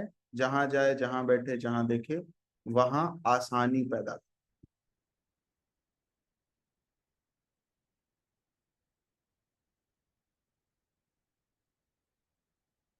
और रिजल्ट ग्रह अपना जो रिजल्ट है वो अपनी दशा या अंतरदशा में ही देते हैं, ये ध्यान रखना।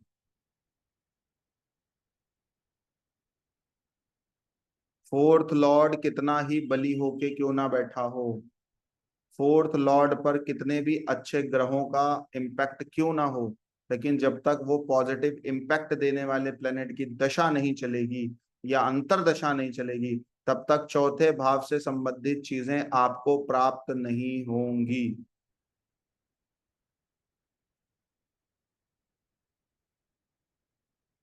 नहीं प्राप्त होगी, भले कितना बली होकर बैठे।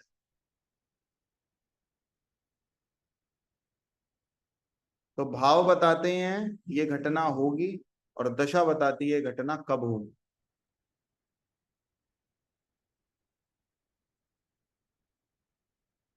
तो फर्स्ट हाउस के बारे में तो आप चीजें जानते ही हो, क्या क्या है। व्यक्ति स्वयं है, रंग रूप, उसके features, structure, nature, tendency, behaviour, ये सब चीजें फर्स्ट हाउस। थोड़ा सा और टाइम जाने दीजिए, मैं आपको पीडीएफ सेंड कर दूंगा, ठीक है? जैसा मैंने आपको कमिटमेंट किया था, और बहुत ही बेस्ट पीडीएफ है वो, उसमें सारी चीजें आपको मिल जाएंगी बहुत डिटेल में। थोड़ा सा और वेट कर लीजिए, ठीक है? बना हुआ रखा है, मेरे को बनाना नहीं है, मैं ये भी आपसे बता रहा हूँ, बट थोड़ा सा टाइम का इंतजार करो। सेकेंड हाउस क्या है? सेकेंड हाउस को सस्टेनर हाउस भी बोलते हैं, विष्णु का घर बोला जाता है, दूसरा भाव। मतलब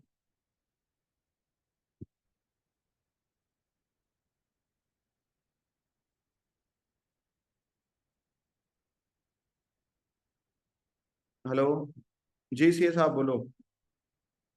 नमस्ते नमस्ते। मैंने आपको जो टाइम प्रॉमिस किया है, मैं जैसे ही निकलूंगा कॉल करूंगा, अभी मैं क्लास ले रहा हूँ। ठीक है, ठीक, थैंक यू। लिखिए आगे, आगे लिखिए। तो सेकेंड हाउस को हम सस्टेनर हाउस बोलते हैं।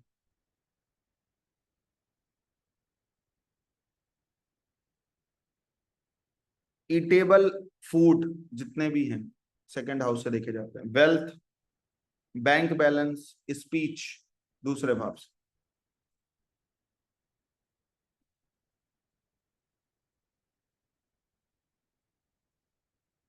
ठीक है।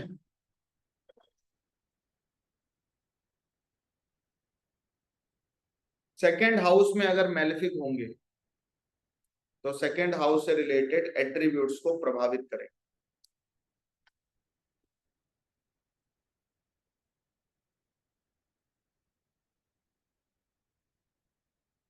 आगे लिखिए, अगर सन है तो गवर्नमेंट, मून है तो मेडिसिन या लिक्विडिटी,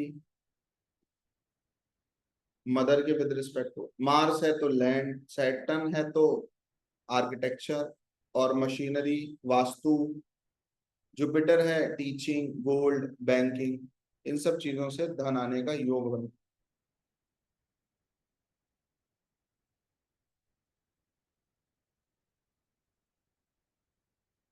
आपका जो चाइल्डहुड है, आपका जो बचपना है, वो दूसरा भाव दिखाता है,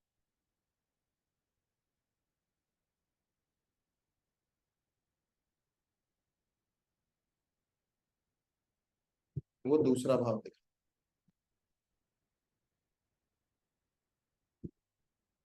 तो अगर मैलेफिक प्लैनेट सेकंड हाउस में हो तो वो सेपरेशन की तरफ भी लेके जाए।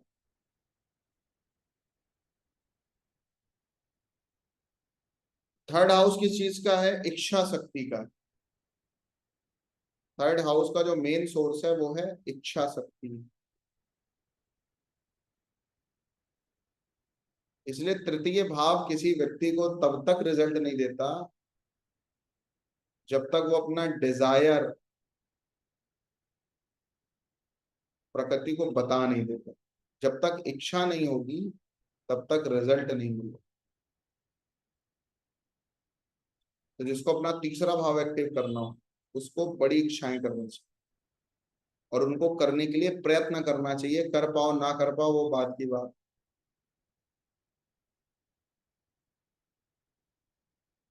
मेहनत का भाव बाद में होता है, पुरुषार्थ का भाव बाद में होता है, करेज का भाव बाद में होता है, उससे पहले इच्छा शक्ति का भाव।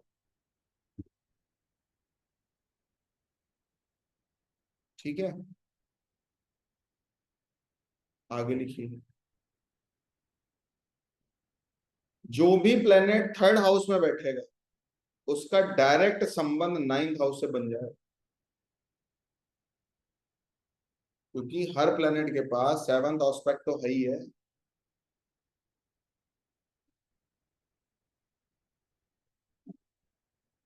इसलिए थर्ड हाउस बहुत ही महत्वपूर्ण भाव होता है कुंडली का।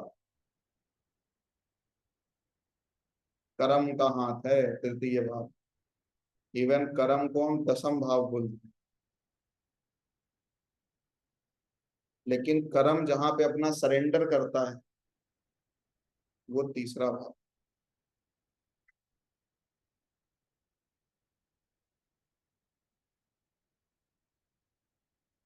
कर्म जहां सरेंडर करता है वो पंचम भाव। कर्म जहां सरेंडर करता है वो नवम भाव। 6 8 12 मतलब प्लेनेट डिस्चार्ज होकर बैठा है उस हाउस के विद रिस्पेक्ट।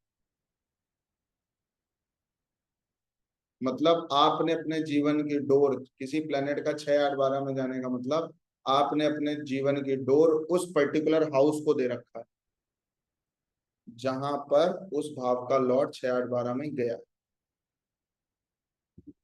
जहां से वो प्लेनेट 6 8 12 में गया। अगर टेंथ लॉर्ड आके थर्ड में बैठ जाए तो अपने से छठे में चला गया, टेंथ लॉर्ड आके फिफ्थ में बैठ जाए अपने से एट्थ में चला गया, टेंथ लॉर्ड आके नाइन्थ में चला जाए तो अपने से ट्वेल्थ में चला गया। तो ये भी आप कह सकते हो कि लाइफ में कुछ नहीं करेगा। मतलब आप अपने जीवन की डोर अगर किसी को दे दो तो आपके हाथ में कुछ रहा, अब वो जैसा चाहेगा वो भाव चलाएगा। यही तो होता है ना।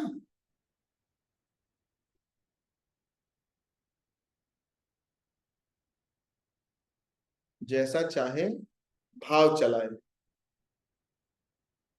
आगे लिखिए, थर्ड हाउस बहुत ही मेन हाउस होता है।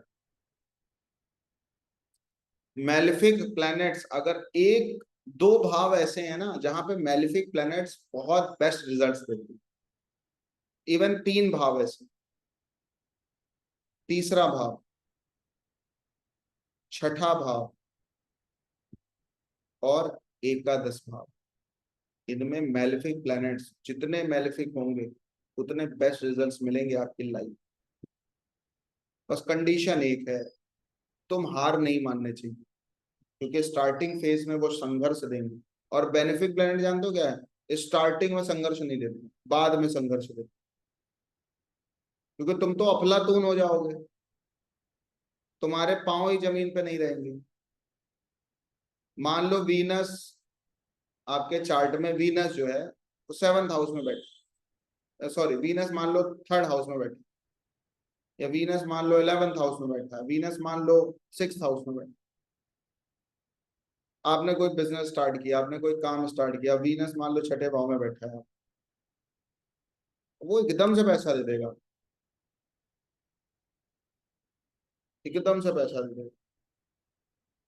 आपने इधर बिजनेस स्टार्ट किया है, आपने इधर अपना करियर बिल्ड किया है, आपने इधर अपना बिजनेस स्टार्ट किया है, आपने अपना करियर इधर बिल्ड किया है, और आपको प्रॉफिट होने लग गए,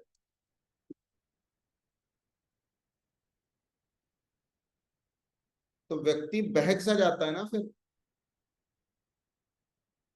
कि अभी 4 दिन हुए नहीं, जितना सोचा था उससे ज्यादा मिल गया। अब वो ओवर कॉन्फिडेंट में, अब वो कहाँ जाएगा? Over confident.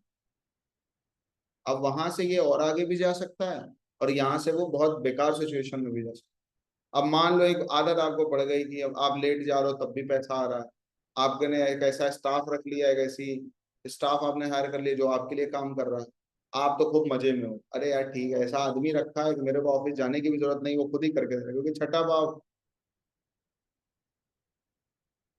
आपके सर्वेंट का भी है।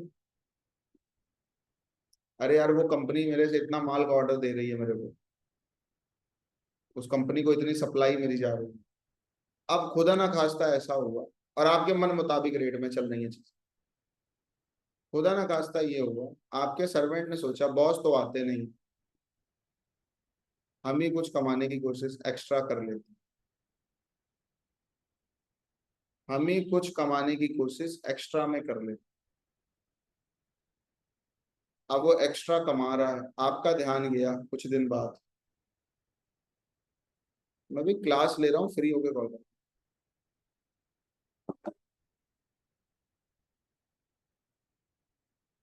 तो हुआ क्या, आपने कोई स्टाफ हायर किया, वो पैसे लाके आपको दे रहा है। हेलो, कौन?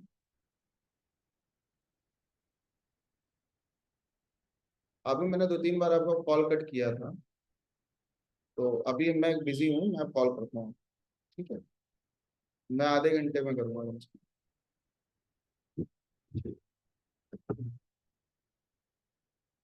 तो कहने का मतलब क्या है कि 6th हाउस में मान लो वीनस आ गया, छठे भाव, शुक्र आ,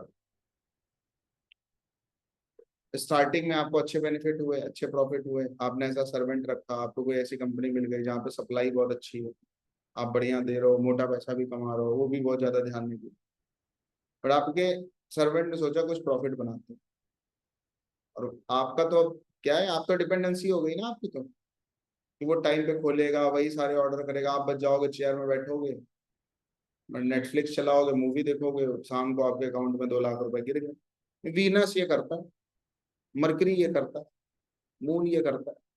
अब तो आप लती हो गए, आपको कुछ करना भी नहीं है, और जिस माइंडसेट से आपने बिजनेस स्टार्ट किया था उससे कई गुना ज्यादा आपको मिल भी गया। आपको लगा, बाद में पता चला किसी ने आके आपके कान भरे कि यार वो स्टाफ जो है वो आपका ऐसे कर रहा है, तो उस आपने उस पर प्रेशर करना चालू, प्रेशर करते करते उसको याद आया, अब संघर्ष पैदा होने लगा बिजनेस में।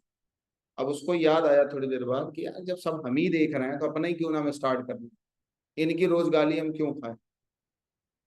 अब उस व्यक्ति ने आपके ही बगल में कंपटीशन में जो आपका काम था उससे, क्योंकि माल भी उसको पता है कहाँ से आ रहा है, चीजें भी उसको सारी पता है, क्लाइंट से वही बात कर रहा है, सब कुछ उसके पास है ना, आपसे कहीं तो गया नहीं, और डेटा भी उसने अपने पास स्टोर करके रखा। आपके ही बगल में उसने एक ऑफिस बनाया, आपके ही बगल में उसने शॉप बना ली, आपके ही बगल में उसने फैक्ट्री डाली, और आपके पूरे धंधे को लेके वो बैठ गया खुद। 4 दिन तो प्रॉफिट दिखा, लेकिन आने वाले 40 दिन आपके नरक होने वाली सिचुएशन में। स्टार्टिंग में तो बेनिफिट दिखा, बाद में जाके संघर्ष हुआ। किसी सप्लायर ने आपसे बोला कि ठीक है हम आपसे माल ले रहे हो, वो माल ले रहा है, आप कहीं एफर्ट ही नहीं करो क्योंकि उतने ऑर्डर उसी के अकेले हैं, आप और कहीं क्लाइंट बना ही नहीं रहे हो, आपको कहीं और ऑर्डर लेने की जरूरत ही नहीं, आप कहीं और जा ही नहीं रहे हो, क्योंकि एक से इतना मिल जा रहा है कि आपको अनेक जगह जाने की जरूरत ही नहीं। कल को उसको याद आया कि उसको पीछे से प्रॉब्लम आ गई, या उसको याद आया यार ये रेट बहुत ज्यादा दे, कोई और है जो 2 रुपए कम में, 3 रुपए कम में, 10 रुपए कम में, 100 रुपए कम में हमें वही सेम माल देने के लिए प्रिपेयर। अब उसने, और तुम्हें मार्केट में जाने की आदत नहीं है, तुम्हें आदत नहीं है ना, क्योंकि उसने तुम्हारा आदत खराब कर रखा है, फोन कर करके भैया इतना बना देना, बनाए हो नहीं, फिर आपके मुंह में फिर 10 ऑर्डर डाल दिया, फिर आप उसी में परेशान हो, अपने में लगे हो, आपको मार्केट पता ही नहीं, मार्केट में और क्या क्या चल रहा है वो पता ही नहीं, और किसी व्यक्ति से आपका जान परिचय ही नहीं, और वो आपके मन मुताबिक रेट दे रहा है, इसलिए आप और कम रेट में काम भी नहीं करना चाहते क्योंकि एक जगह से आपका काम चल रहा है, कंपटीशन नहीं है ना। अब उसने आपको लात मारी कि हम तुमसे काम ना करा के किसी और से काम, अब तुम छटपटाते घूम रहे हो। अब ऐसे लोग जानते हो क्या रेमेडी पूछते, सर मेरे को, मैंने एक सर्वेंट रखा और वो सर्वेंट मेरे खिलाफ कर लिया, सर कुछ वशीकरण नहीं हो सकता, उसको वापस लौटा के नहीं ला सकता, वो व्यक्ति मेरे से माल लेना बंद कर दिया है सर, कुछ क्या ऐसा नहीं हो सकता वो मेरे से माल लेने लग जाए। अबे बेवकूफ आदमी, ऐसे धंधा चलता है क्या, ऐसे बिजनेस चलता है? तो उन्हें टोटके पे बिजनेस चलाओगे तुम? ये फितरत कौन देता है, ये मेंटेलिटी कौन देता है? Benefic planets. ये पापी ग्रह क्या करेंगे, पहले वो आपकी भूमिका बनाएंगे, पहले वो आपका फाउंडेशन मजबूत करेंगे, पहले वो आपको धक्के खिलाएंगे, पहले वो मार्केट में आपका नाम बनवाएंगे। स्टार्टिंग के 40 दिन टफनेस आ गई, आपको काम कैसे करा जाता है सर्वेंट से वो भी पता चल गया, ऑर्डर कैसे लाया जाता है वो भी पता चल गया, क्लाइंट को माई बाप ना बना के अपने अकॉर्डिंग नचाया कैसे जाता है ये भी आपको पता चल। अब जब तुम अगर उस धंधे में टिक गए, सस्टेन कर ले गए, रुक गए कुछ दिन, एफर्ट्स करते करते, चीजें करते करते, तो अब क्या बेनिफिट में कन्वर्ट होंगी चीजें, अब रिजल्ट ही तो आने हैं। तो मतलब बेनिफिक और मेलिफिक में अंतर क्या है? बेनिफिक पहले रिजल्ट दे देते हैं और इतना रिजल्ट दे देते हैं कि व्यक्ति को आलसी बना देते हैं, और मेलिफिक इतना निचोड़ लेते हैं कि व्यक्ति को अपना भूत भविष्य वर्तमान सब पता चल जाए। और ये तीसरा भाव, छठा भाव, 11वां भाव इसलिए इंपॉर्टेंट है मेलिफिक प्लेसमेंट के लिए, क्योंकि छठा भाव कंपटीशन का है, तृतीय भाव मेहनत का है, और 11वां भाव प्रॉफिटेबिलिटी का है। यहाँ पे अगर मेलेफिक प्लैनेट्स हैं तो व्यक्ति इनमें मास्टर हो जाए, फिर ना तो छठे में बैठा हुआ कंपटीशन आपको टच कर पाएगा, और ना आप मेहनत से भाग पाओगे। अब मान लो आपने लाइफ में मार्केटिंग करी ही नहीं, तीसरे भाव में बेनिफिक बैठे हैं, आपने कोई काम स्टार्ट किया, ऑनलाइन कुछ स्टार्ट किया, कुछ भी आपने स्टार्ट किया, आपके पास ऑर्डर आने लगे, आपको मार्केटिंग का तरफ जाने का आपने सोचा तक नहीं। अब कस्टमर बोल रहा है भैया आप दौड़ के जाओ, एक लड़का है मतलब काफी दिन, उसने 6 साल मार्केटिंग की एक जॉब करी, वो कंपनी केवल फोन करके पूछती थी आपने क्या किया, कैसे किया, कितना किया, जो ऑर्डर देती थी उसका 20, 25, 30% ऑर्डर भी फिल कर देता था। 5 साल वो केवल ऑफिस में ही बैठा रहा, उसने मार्केट कोई किया ही नहीं। 6 साल बाद कंपनी को पता चला, कुछ पॉलिसीज चेंज हुई, मैनेजर चेंज हुआ, टीम चेंज हुई, तो उनको लगा ये कुछ करता ही नहीं है, उन्होंने उस व्यक्ति को बाहर निकाल दिया। उन्होंने कहा भाई आप जाओ, उसको खूब मजा आ रहा है भैया, 30,000 रुपए सैलरी मिलती है, 7-8 हजार रुपए इंसेंटिव आ जाता है, हमें कहीं गाड़ी लेके जाने की जरूरत ही नहीं पड़ती है, 2 टिफिन हमने लगा रखा है, यहीं पे आके खाते हैं, यहीं पढ़ के सोते हैं, यहीं चीजें करते हैं, और फिर टाइम पास करके अपने घर भी चले जाते। 6 साल तुमने क्या किया, अपना टाइम को एकदम कंफर्ट जोन में लेके चले। 6 साल बाद उस कंपनी ने बोला अब मैं आपको निकाल रही हूँ, अब मैं आपको नहीं रख सकती, आप अपनी व्यवस्था कर लें। अब उस व्यक्ति को कहीं तो नौकरी नहीं मिल रही, क्योंकि आपके पास कोई एक्सपीरियंस ही नहीं है, आपने कभी विजिट ही नहीं किया है, आपको चीजें पता ही नहीं है, और अगर नौकरी मिल भी रही है तो आप फ्रस्ट्रेटेड हो जा रहे हो क्योंकि ऐसा काम आपसे अभी तक कराया नहीं गया, अब आपकी आदत नहीं रही। एक मेहनत करने वाले व्यक्ति की लाइफ में कंफर्ट आ जाए कुछ टाइम के बाद, और दोबारा अगर संघर्ष पैदा होता है तो वो मेहनत करने से चूकता नहीं है, वो कर ले जाता। लेकिन कोई व्यक्ति को स्टार्टिंग में ही कंफर्ट रहे, बाद में उससे मेहनत होती नहीं। ये है मेलेफिक और बेनिफिक में अंतर। अगर तीसरे भाव में, छठे भाव में, 11वें भाव में आपके चार्ट में मेलेफिक है, इसका मतलब स्टार्टिंग फेज थोड़ा टफनेस वाला है, लेकिन आगे आने वाले रिजल्टिंग जो फेज होगा वो बहुत ही उत्कृष्टतम हो, उत्कृष्टतम टाइम। बात समझ आ रही है?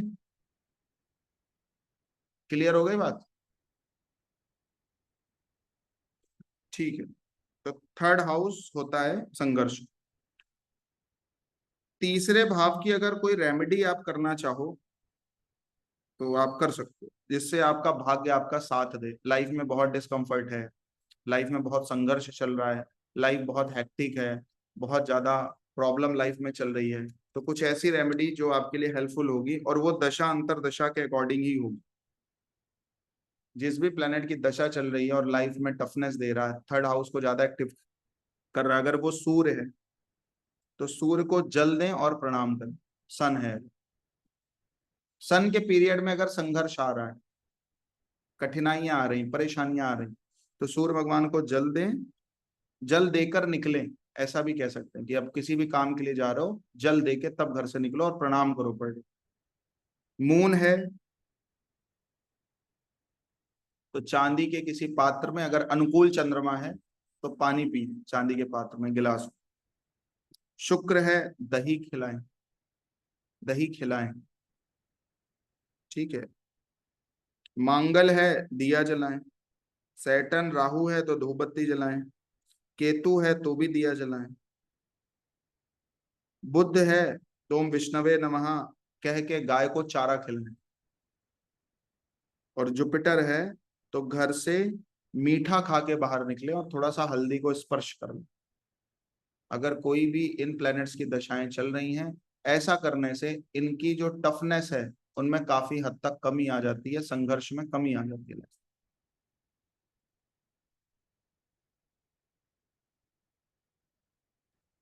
तीसरे घर में अगर शुभ ग्रह हैं, जुपिटर अगर थर्ड हाउस में है तो सोना पहन ले,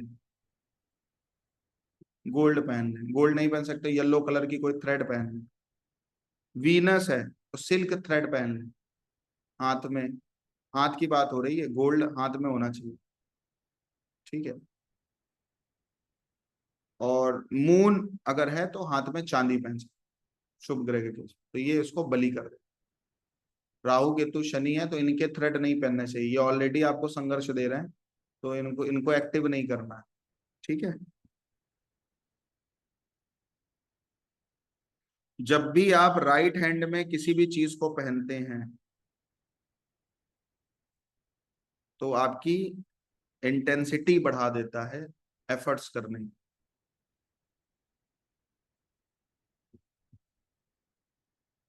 आज की क्लास के लिए बस इतना। नेक्स्ट क्लास में हम और चीजों को पढ़ाएंगे, फोर्थ हाउस से स्टार्ट करेंगे आगे की जर्नी। तब तक के लिए शुभ रात्रि, जय श्री राम। और जब ये पूरा कंप्लीट हो जाएगा 12th हाउस तक, तब आप क्वेश्चन लेंगे। ठीक है। काफी इंपॉर्टेंट सेशन था आज।